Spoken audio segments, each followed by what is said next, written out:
ladies, I am back. Welcome to another episode of the Mamas in Control podcast. You know who I am. I'm Heather Chauvet.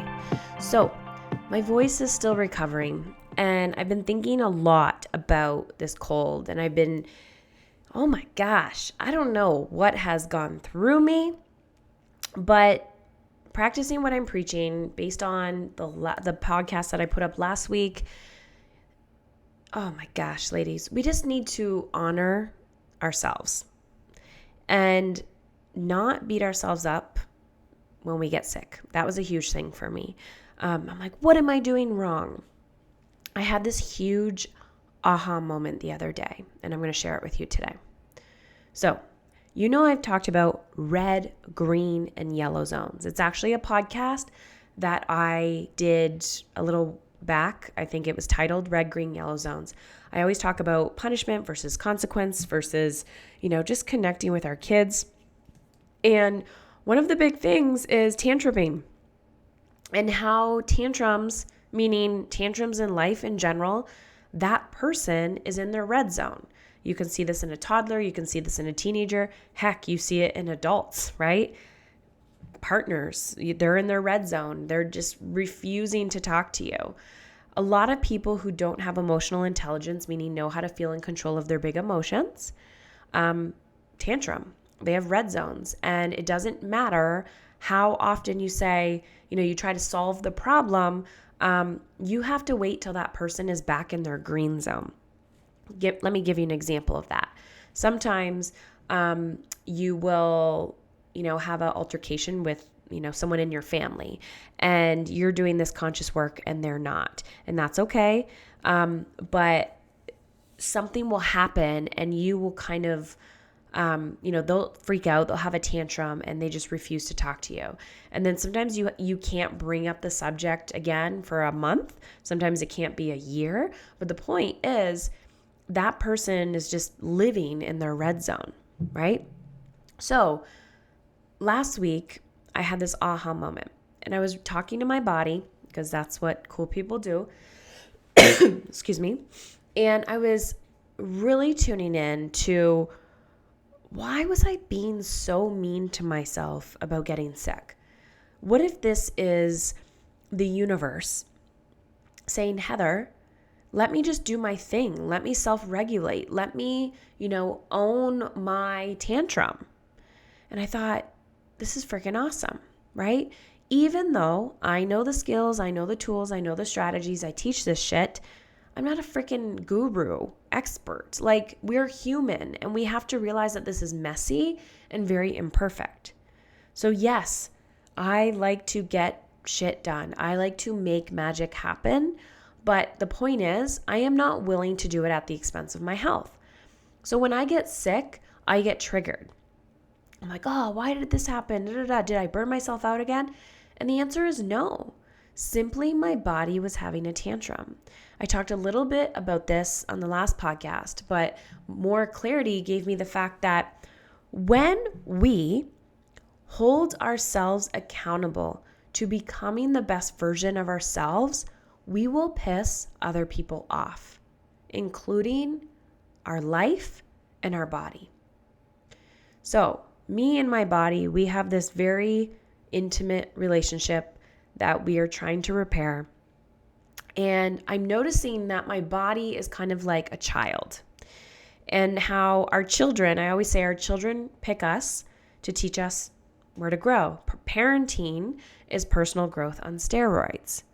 Well, apparently, me and my body, like figuring my body out, is personal growth on steroids. So, excuse me, I'm sitting here, or last week, the week before, and I'm like, oh, here comes the cold, here comes this, here comes that. And what do? I punish my body verbally. How dare you, Heather? What did you do to deserve this? Why did this happen? Did you not do this? Did you not do that? Did you not blah, blah, blah? Replace body with child. I would never talk to my child like that, especially now. Maybe a few years ago, maybe back then. How dare you? Pick up your shoes. You gotta do this, da da da da da. I'm sure you remember being that child that was being ridiculed, right? You remember it. And I had this aha moment that I was doing this to my body, and that my body is a child. It was tantruming. It was having a moment of emotional, what I call an emotional poop. This is when I talk to you guys about being comfortable with your child's discomfort. So I need to learn to be comfortable with my body's discomfort of change. So I see this a lot with the clients who join my mastery program. They implement this shift, they implement this change, they have boundaries, they're feeling great, they're more energized, they have more time. They're like, oh my gosh, all these great things are happening, but my child doesn't like this boundary. Or my partner, now he's starting to question certain things. When we change, our ecosystem changes. When we change, it's like having a puzzle piece, right? So you take one piece of the puzzle out and you shift it a little bit, everything else needs to shift with it in order to fit the puzzle again. And that's what happens when you create change in your life. So when I decide enough is enough, I am living my best life. I am no longer letting fear, guilt, worry, all of these things run the show. I'm just going to execute, and I'm going to say yes to everything that my soul is craving. When I say yes to what my soul is craving, when I'm, constantly jumping out of airplanes, metaphorically speaking, but constantly going, yes, let's do this. Yes, let's do this. I have this fight or flight response, which is the fear and then the freedom, right? So I get afraid. I don't really run and hide. I don't really do that anymore. I kind of show up and I'm like, yeah, bring it on. So I get this nervous feeling, and then freedom comes after that. But because I do that, my body says, Heather, what are you doing to me? And then it has a tantrum and it has an emotional poop because the shift needs to happen. And my body is my ecosystem. Does this make sense? So it's in the red zone. Last week it was in the red zone. The week before it was in the red zone. Actually, the week before it was probably in its yellow zone, and then it turned into a red zone, and then now it's going back down to a yellow and then eventually a green. And so I'm sitting here just as if I would with my kid, and I would say, you can do better. I know you can. I believe in you, right? You got to show up. You got to, I'm pushing my child, right? You can do this. I see your potential. But then I also have to wait for my child and understand that my child has to process. My child has to have his own developmental spiritual breakdowns and breakthroughs, that I can't push him to the breaking point, and I also can't make him do the work. And there is this spiritual evolution of process that happens that is just natural. I'll give you another example. One of my clients, and I'm sure she's listening to this, and she's going to say, Heather, were you talking about me? So I'm not going to say her name. But when we first joined, she had so much resistance to our coaching, and everything for her was a struggle. It was like hard, and she needed to kind of like punish herself constantly. And it was like, I couldn't have what I wanted, right? She kept telling herself, no, it can't be that easy. I can't do that. I can't. And then all of a sudden she just had this breakthrough, like this breaking point where this clarity came. She's like, oh my gosh, I've let go of so much. I realized that I needed to suffer and struggle in order to get what I wanted. And so through the evolution of our coaching, it wasn't one thing that I said to her or one thing that she did. It was a compound effect. But it was also this natural momentum of what happens when you are dedicated to becoming the best version of you. If you show up and you do the work, like fear of failure, like failure is not an option. The only thing is, success is not going to look like what you thought it was. So if you're eating clean every day, if you're exercising every day, if you're putting in the work, you will see results. But frick, you're not going to be able to eat like a plate of salad and then look in the mirror and go, oh my God, I feel so sexy and strong in my body. It's not even about what your body looks like. It's about how you feel inside. And that's not going to change from one action or one cup of water or going to bed one night at 10 p.m. Or, having one uncomfortable conversation with your child. You have to rinse and repeat. You have to practice this over and over and over again. And so I've been not struggling. I've been challenged with my body catching colds and ear infections ever since I had chemo 4.5 years ago. And I would get them chronically, and now they've definitely spread out. So it's taken me that whole time to process this. And I'm always rinsing and repeating and going, okay, take care of yourself. And now I'm kind of starting to disassociate with like a cold equals negative, right? Now I'm like, oh, I can be aware of it and stop judging myself. So this mindset shift and this aha moment that I had was pretend your body is a child.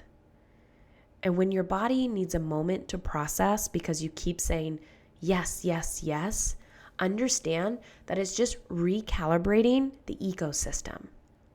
It's not that I did anything bad. Another part of this was me equating bad to people's perspectives and judgments of me. So if you have children, if you're freaking human, you understand what it feels like to be judged by other people. I mean, you go out in public, or if you choose to have a gentler approach with consequences or timeouts or whatever that may be, people are constantly going to judge you. Or you're like, hey, no pop. And then grandma and grandpa give your kids pop. And you're like, I said no fucking pop, right? You're like, oh my gosh, what is going on here? You're constantly going to be judged. People are constantly judging you. I swear to God, you have a child, and it's like a badge of judgment. Like, look at her. She's not doing it this way. She's not doing it that way. So you're kind of like put on this, under this microscope of judgment. And that's how I felt. I mean, the more I share my message, the more people hear it, the more feedback I get. And 9 out of 10 times, I didn't ask for the frickin' feedback, but people just love to give unsolicited advice. That's why I'm such a huge advocate for just creating space for people, coaching them, allowing them to process whatever needs to be processed, and letting go of the rest. So there's so much in our own personal journeys as humans. I wanted to give you that little aha today of, maybe what aspect of your life, like what other children have you adopted that maybe you didn't know? That it may not be a physical human. It could be an emotion. It could be depression. It could be weight gain. It could be weight loss. It could be fatigue. It could be anger. Something that lives inside of you that needs to be managed and nurtured and intuitively wants to co-create with you. There's always this part of me where I'm like, when it comes to my health, going, what do you need from me? Like, body, what do you need from me? And then there's a part where I have to go, how would I treat my children right now if they were acting like this? Well, if I wasn't triggered, which I am triggered, but if I wasn't triggered, I would be like, okay, my child is upset. They need space. So why can't I do that to my body? This is what I'm learning. Okay, my body needs space. It needs nourishment. It needs more relaxation and space than usual. So I need to listen and follow through and give it that space that it requires. But guys, I can only do this now because I'm living in a state of thrival mode. So I talked about this before with my sustainable ambition theory that I made up, which is kind of 4 pillars, right? 4 tiers. Most people start in survival mode, then they go to this momentum state, then they go in the state of thrival, and then abundance. You have to realize that when you are living, of course my dog's barking in the background, I don't know if you can hear him. When you are living in a constant state of survival mode, your stress hormones and your fight or flight response is going to be extremely elevated, which is actually going to cause your body to constantly be in the red zone. So it's like your body is throwing a constant tantrum.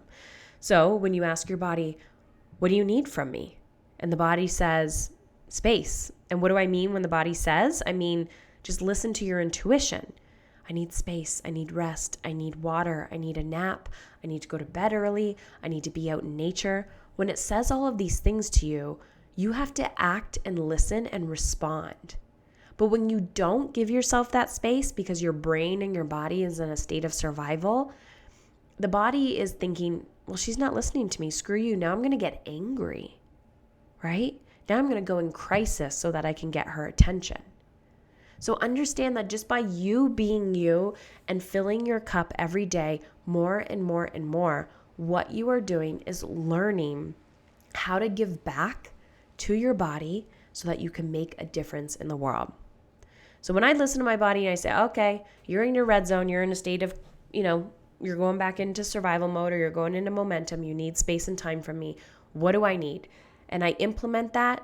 This is where the magic happens. Because when I am full, I can be more. I can be more for my clients, I can be more for my children, and I can make a bigger impact in the world. Because guys, when you give yourself permission to want what you want and you fill yourself up, that is the greatest gift you will ever give your children. So if you've been listening to me, I've been following the podcast, you've been going back and forth about mastery. Now is the time to apply. We officially start in September, which means you guys have a few weeks to fill out the applications and get in. So head on over to momisincontrol.com, fill out that application, watch the video, ask any questions you have for me on the application. Once you've submitted it, I will personally read and respond and get you on the phone for an introductory call, and we'll go to the next steps. So just remember, Mastery is an 8-month coaching experience. I'm going to be talking more about it probably on the next podcast, but if you have any questions, you're like, I really want to do and implement what Heather's talking about, I just don't know how.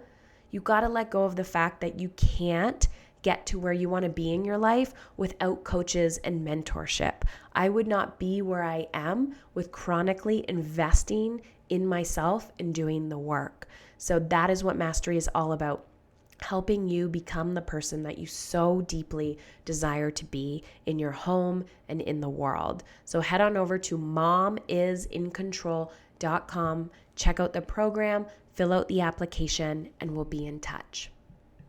Engaging with Heather and her program has been a major step for me. Before starting the program, I was quite lost. Things were quite dark. I lost my way in parenting and even following my dreams. I was really angry. I felt like my kids didn't listen to me. I felt like everything was just way too much work to even just do, through everything from making the grocery list to doing my job to anything at the house, engaging with my husband and my kids. Everything was just lots and lots of work, and I just lost my way. And I knew there was more to life, and I knew that I needed to engage with someone. And I chose to engage with Heather, and through a few conversations and starting the program, things started to come to light. It was hard at first. It's work. It really is work. But like Heather talks about in her podcast and through the program, you have to do the work to see results. And I really dedicated my time doing the work daily. And after a few months in the program, I can say that I'm seeing the light. I'm seeing the balance, the creativity coming out of me, the ability to make everything easy. Yes, there's still difficult moments, but I can work through them. I can make the right decision to make that next step. I can, make the day great by spending a little bit more time on myself or focusing on my children in a different way. The tools in her program really work, and I've really benefited from all of it and can't wait to see what's to come the next few months in the program.